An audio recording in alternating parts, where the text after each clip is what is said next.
ਸਤਿ ਸ਼੍ਰੀ ਅਕਾਲ ਜੀ ਸਾਰਿਆਂ ਨੂੰ। ਸਵਾਗਤ ਹੈ ਸਾਡੀ ਅੱਜ ਦੀ ਨਵੀਂ ਵੀਡੀਓ ਦੇ ਵਿੱਚ। ਤੇ ਅੱਜ ਦੀ ਵੀਡੀਓ ਲਾ ਲਓ ਤੁਸੀਂ ਬਹੁਤ ਮੈਸੇਜ ਆਉਂਦੇ ਕਈ ਸਨੈਪਚੈਟ ਤੇ ਵੀ ਮੈਸੇਜ ਕਰਦੇ ਹੁੰਦੇ ਵੀਰੇ ਫਾਰਮ ਬਾਰੇ ਵੀ ਥੋੜੀ ਇਨਫੋਰਮੇਸ਼ਨ ਦਿਆ ਕਰੋ। ਤੇ ਜਿੰਨੀ ਕਿ ਸਾਨੂੰ ਹੁੰਦੀ ਉਨੀ ਕਿ ਚਲੋ ਅਸੀਂ ਆਫਲਾਈਨ ਹੀ ਦੇ ਦਿੰਦੇ ਹਾਂ। ਕੋਈ ਫੋਨ ਕਰ ਲੇ ਸਾਨੂੰ, ਕੋਈ ਮੈਸੇਜ ਕਰ ਲੇ, ਅਸੀਂ ਆਪ ਹੀ ਦੱਸ ਦਿੰਦੇ ਹਾਂ। ਪਰ ਅੱਜ ਸਾਡੇ ਗੈਸਟ ਨੇ ਵੀ ਡਾਕਟਰ ਸਾਹਿਬ ਆਏ ਨੇ ਸਾਡੇ ਕੋਲ, ਡਾਕਟਰ ਮੁਕੇਸ਼ ਜੀ। ਤੋਂ ਸਵਾਗਤ ਹੈ ਤੁਹਾਡਾ ਸਾਡੇ ਫਾਰਮ ਤੇ ਅਕਸਰ ਹੀ ਆਉਂਦੇ ਰਹਿੰਦੇ ਆ, ਪਰ ਅੱਜ ਅਸੀਂ ਸੋਚਿਆ ਵੀ ਚਲੋ ਅੱਜ ਵੀਡੀਓ ਬਣਾਉਂਦੇ ਆ। ਵੀ ਅੱਜ ਹੁਣ ਆਪਣੀ ਸਕੈਨਿੰਗ ਕਰ ਰਹੇ ਸੀਗੇ AI ਦੀ ਵੀ ਕਿੰਨੀਆਂ ਗਾਵਾਂ ਪ੍ਰੈਗਨੈਂਟ ਨੇ, ਕਿੰਨੀਆਂ ਲਈ ਨੇ।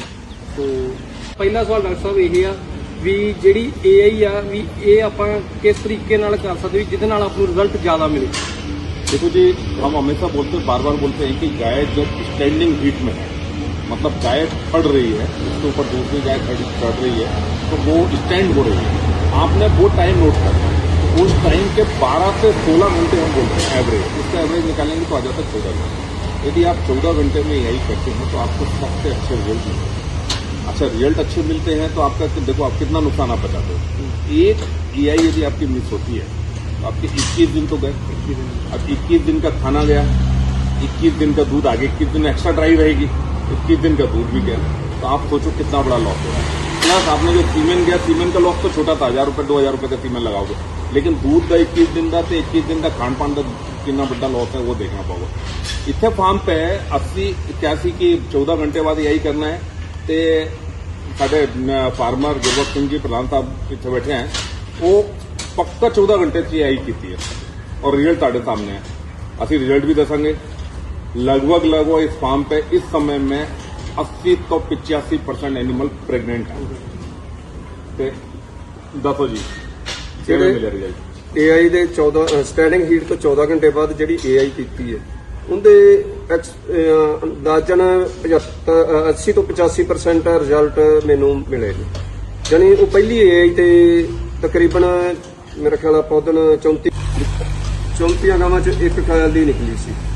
ਦੋ ਚੀਜ਼ਾਂ ਕਿ ਮੈਂ ਫਾਰਮ ਤੇ ਚੇਂਜ ਕੀਤੀਆਂ ਸੀ। ਇੱਕ ਸਾਡੇ PDS ਟੀਮ ਨੇ ਫਾਰਮ ਪੈਕ ਬਣਾ ਕੇ ਦਿੱਤਾ ਸੀ। ਉਸ ਫਾਰਮ ਪੈਕ ਦਾ ਇੰਨੇ ਐਕਸੀਲੈਂਟ ਰਿਜ਼ਲਟ ਨੇ ਕਿ ਗਰਮੀਆਂ ਦੇ ਵਿੱਚ ਹੁਣ ਵੀ ਦੁੱਧ ਵੱਧ ਰਿਹਾ।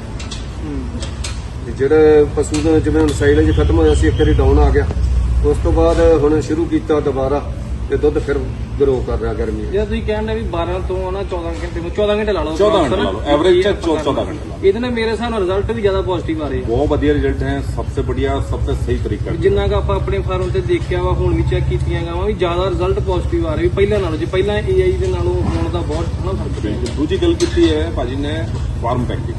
तो फार्म पैक दे विच ना सारा कुछ ऐड किया होता है। आपने कुछ भी बाहर से देने की जरूरत ही लोड़ ही नहीं आएगी। सारा कुछ उत्थे मिनरल है, विटामिन है, सारा कुछ है, हीट स्ट्रेस रोकने प्रोडक्ट पड़े हैं, सारा कुछ उसके अंदर है। और वही रिजल्ट इधर दिख रहा है। अभी देखो आप, ये अभी कितना हीट है। एक बारी थोड़ा इनको आप दिखाओ, एनिमल को दिखाओ। और अपन ने वीडियो बनाने के लिए पंखे बंद किए हुए हैं, उसके बावजूद एक भी एनिमल आपको पेंटिंग करता हुआ यानी हाँपता हुआ हीट स्ट्रेस दिखाता नहीं मिलेगा। ये सबसे बड़ी गल, ये फार्म पैक भी सबसे बढ़िया हुआ।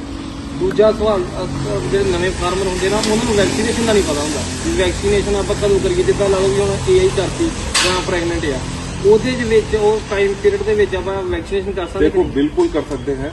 केवल लास्ट मंथ जो 8वां महीना है उसे अवॉइड करना चाहिए। 8वें महीने 8वें महीने तो शेड्यूल आ रखना चाहिए कि जैसे 8वें महीने वाले को एनिमल को नहीं किया, वो नोट करके रख लिया, जैसे कविंग हुई वैसे होता वैक्सीन कर। बाकी पूरे साल भर आप करो, कोई प्रॉब्लम। ਇੱਕ ਹੋਰ ਸਵਾਲ ਸੀ, ਵੈਕਸੀਨੇਸ਼ਨ ਕਦੋਂ ਕਰਨੀ ਚਾਹੀਦੀ ਹੈ? ਜਿੱਦਾਂ ਟਾਈਮ ਪੀਰੀਅਡ ਕਿੰਨੀ, ਜਿਵੇਂ ਕਈ ਹੁੰਦਾ ਵੀ ਸਾਲ ਬਾਅਦ ਕਰਦੇ ਆ, ਡੇਢ ਕਈ ਨੂੰ ਕਹਿੰਦਾ, ਉਹ ਦੱਸੋ। नहीं देखो क्या है, वैक्सीनेशन का हमने पूरा एक चार्ट बनाया हुआ है। वो चार्ट हम सर्कुलेट करते हैं सब जगह। मैं आपको मोटा मोटी दस देता हूँ। सबसे पहली जो वैक्सीन लगनी है वो वैक्सीन लगनी है ब्रूसेला। वो लगनी है केवल एक बारी जिंदगी में, एक बारी लगनी है, और वो लगनी है 6 महीने की बच्चे, केवल बच्ची। फीमेल ही पर 6 मंथ की एज में 6 to 8 मंथ। ये वैक्सीनेशन है काफी है। ये ब्रूसेला एक बैक्टीरिया होता है, ब्रूसेला अबॉर्टस बोलते हैं। इससे अबॉर्शंस होते हैं। ਜਿਹੜਾ ਫਲ ਛੋੜ ਦਿੰਦੇ फल छोड़ देंगे उसे बचाने लई। और ये सबसे बड़ी प्रॉब्लम ये है कि ब्रूसेला जूनोटिक भी है, मतलब ह्यूमन में भी ट्रांसमिट होती है। अच्छा, ह्यूमन च भी होती है। हाँ, तो ये इसका बड़ा सिग्निफिकेंट है। तो इसीलिए, और दूसरा इससे यदि ब्रूसेला मान के चलो, भगवान न करे किसी के फार्म पे आए, लेकिन यदि किसी के फार्म पे 50% एनिमल ब्रूसेला पॉजिटिव है तो वो मान के चलो वो फार्म खत्म ही होगा, ਉਹ ਸਾਰਾ ਗਾਂ ਫੈਲਦੀ सारा ਜਾਂਦੀ फेल ਆ। होता जाएगा, सारा फेल होता ਫਿਰ जाएगा। ਇੱਕ ਇਦਾਂ ਵੀ ਜੈਨੇਟਿਕ ਆ ਵੀ ਗਾਂ ਜੇ ਮੰਨ ਲਓ ਵੱਡੀ ਗਾਂ ਹੋ ਗਈ ਉਹ ਗਾਂ ਬੱਚੇ ਨੂੰ ਵੀ ਹੋਣੀ ਉਹਨੂੰ भी होनी है। दूसरा सबसे बड़ी गल की है कि आ गाय तो होनी होनी है, ये गाय काविंग के बाद तो जो फल छोड़ दिया, फल छोड़ने के बाद जो डिस्चार्ज करा दी है उससे बाकी में चाहिए, ਓਕੇ तो ये फैलती भी है। ਸੋ ਇਹ 6 ਮਹੀਨੇ ਦੀ ਜਦੋਂ ਬੱਚੇ 6 महीने की पहले उन्होंने लगनी है, ठीक है ना। ਜ਼ਿੰਦਗੀ ਚੈੱਕ ਕਰ ਲੱਗੀ ये जिंदगी च एक बार लगनी है, उसके बाद लगनी है हम लगाते हैं FMD खुरपका मुहपका जिसको बोलते हैं, FMD foot and mouth disease सबसे खतरनाक बीमारी है, ਮੂੰਹ ਖਰ ਜਿਹਨੂੰ ਕਹਿੰਦੇ मुंह फर्जनों के लिए। तो ओदी वैक्सीन लगनी चाहिए साल में 3 बार, ये 4-4 महीने पे 3 बार ही लगनी चाहिए। और HSBQ हीमोरेजिक सेप्टिसीमिया जिसको जो गला स्वेलिंग आ जाता है, हाई टेम्परेचर आ जाता है, गलघोंटू जिसको बोलते हैं वो, और BQ ब्लैक क्वार्टर यानी कि पैर जो है वो खासकर बच्चों में ज्यादा होती है, पैर पूरा जो है वो फड़ जाता है और एनिमल लंगड़ा होना शुरू होता है, वो वाली। ये वैक्सीन आपने साल FMD की साल में 3 बार लगानी है और 1 बार लगानी है HSBQ। तो मेरा ये रहता है कि जो इस समय आप लगा रहे हैं मानसून के पहले, ये आप लगा दो ट्रायोवैक्स यानी कंबाइंड वैक्सीन, FMD HSBQ तीनों की, ਕਿੰਨੇ ਕੁ ਵਾਰੀ ਦਾ। ठीक है। और बाकी 2 वैक्सीन सिंगल FMD की ला दो। ਇਹ ਜ਼ਰੂਰੀ ਟਾਈਮ ਪਰ ਜਦੋਂ ਤੁਸੀਂ ਕਹਿੰਦੇ ਹੋ ਮੂੰਹ ਖੁਰਦੀ ਆ 4 ਮਹੀਨੇ ਤੁਸੀਂ 3 ਨਾਲ ਕਹਿ ਰਹੇ ਹੋ, ਜੇ 4 ਤੋਂ 5 ਹੋ ਜੇ ਕੋਈ ਪ੍ਰੋਬਲਮ ਆਉਂਦੀ देखो ਹੈ? रिसर्च कहता है 6 महीने से भी प्रॉब्लम नहीं आती है, ਓਕੇ ठीक है, लेकिन टाइटर डाउन होता है।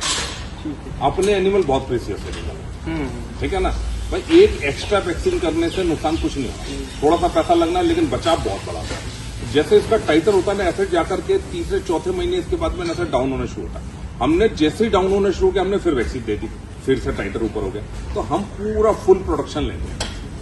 लोग दो बारी भी लगाते हैं वो भी चलता है, ऐसा नहीं चलता, लेकिन चांसेस उनके रिस्क के रहते हैं। ਰਿਸਕ ਹੁੰਦੇ ਆ ते साल में 1 बार लगाते हैं उनके बड़े रिस्क के चांस है। ਤੇ ਜਿਹੜੇ 3 ਟਾਈਮ ਲਾਉਂਗੇ ਕੋਈ ਰਿਸਕ नहीं। लगभग नहीं, देखो कोई रिस्क तो कह नहीं सकते, क्योंकि यदि आपके आसपास पूरे एरिया में बहुत तेजी से यदि आ रहा है, वायरल लोड बहुत ज्यादा है, तो कोई वैक्सीन का भी अपना एक लिमिट है बचाने का। हाँ लेकिन ये है कि आप 99% सेफ, ये है। ਕਈ ਵਾਰੀ ਫਾਰਮਰ ਜਿਹੜਾ ਹੁੰਦਾ ਉਹ ਇਹ ਕੀ ਕਰਦਾ, ਵੈਕਸੀਨ ਲੈ ਲੈਂਦਾ, ਵੈਕਸੀਨ ਫ੍ਰੀਜ਼ ਹੋਈ ਹੁੰਦੀ, ਉਹ ਲਾ ਦਿੰਦਾ, ਉਹ ਵੈਕਸੀਨ ਕੰਮ ਨਹੀਂ ਕਰਦੀ। वैक्सीन अच्छी एक तो पहले लेनी अच्छी ਹਾਈ है। ਟੈਂਪਰੇਚਰ 'ਚ ਰਹਿ ਗਈ ਤਾਂ ਵੀ ਉਹ ਕੰਮ ਨਹੀਂ ਕਰਦੀ। ਵੈਕਸੀਨ ਲੈਣੀ ਹੋਵੇ ਆਪਣਾ PDS ਕਰਦੇ ਹਾਂ ਹਾਂ PDS ਤੋਂ ਲੈ ਲਓ। पीडीएफ ने अपना एक खुद का एक कोल्ड स्टोरेज बनाया हुआ है और 24 आवर उसको पावर सप्लाई रखी हुई है, ओके जिससे पावर होता क्या है, दुकान से अपन लेते हैं, दुकान में क्या रात को बंद करके लाइट बंद करके फ्रिज बंद हो गई, क्या रात भर पड़ी रही, हमें तो पता नहीं चल रहा, हमें तो ठंडी दिख रही है, लेकिन पीछे उसके साथ क्या हुआ ये नहीं पता। तो अच्छे रिलायबल सोर्स से लेनी चाहिए वैक्सीन।